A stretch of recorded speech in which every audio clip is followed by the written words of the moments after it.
Time and Truth and Analysing, getting back about midfield. My Arena's down on the inside next of all, being followed by Rock or Bust, and then Golden Trigger three deep in the back half of the field, and 2 lengths behind them Pelican Pick. Around the bend at the 350 and kicking away from them, Heart of Heart booted nicely clear. Didn't like Ibiza at all. It looked absolutely gone, and as they went by the 200 metres mark, Heart of Heart showing the Persuader is well clear. 2.5 lengths to the good of My Demi, who's sticking on pretty well, but Heart of Heart showing no real signs of stopping. He's getting a little weary now late in the race, but this youngster here by Schnitzel, too good, and won it well. Heart of Heart by a length, My Demi. Golden Trigger down the outside late in a photo with Mystery Affair, and they were followed from last Pelican Pick. Next home Rock or Bust Analysing. My Arena was next in, followed further back in the field behind them by, on the inside next of all, pulling up is Time and Truth, and back with it as well as Can't Disguise and Ibiza. Well, she has finished a furlong behind them there after what was a big build-up. Number 3, the winner, Heart of Heart, trained by Nick Cox. Good result here for the owners, Teddy Hodgkinson.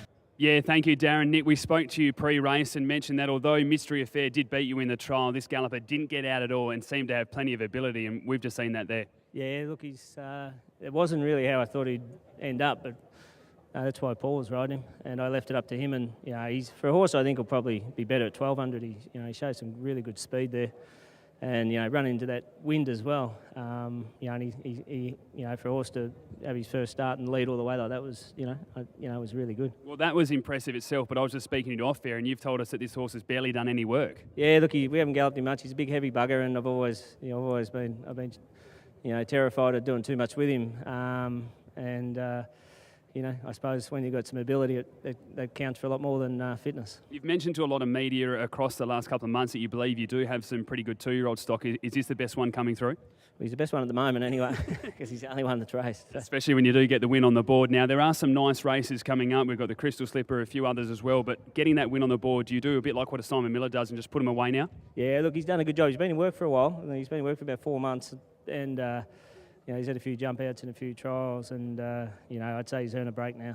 Well done, mate. Congratulations on the win. Looks to be a very nice type. Thanks, Adam. Cheers.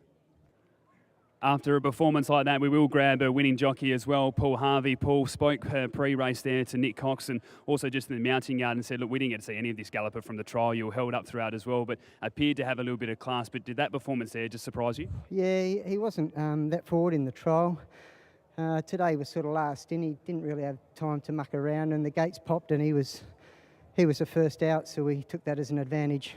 You seem to have plenty of confidence that he was going to run it out strongly and everything as well, because even when getting the front, you didn't slow up the pace. You were happy to let him roll, and you seemed to really enjoy that. Yeah, he bowled along. I was a little bit worried that he could be vulnerable late, but it's a big advantage for a 2-year-old to sort of have the rail to follow. So once he hit the rail and he was setting a pretty good gallop, I just went with it. Especially being a colt as well, he seemed to do everything professionally. He did, yeah, so far so good. Well done, mate. Congratulations and appreciate your time. Cheers. There's Paul Harvey, the winning jockey, starting off with race number 1.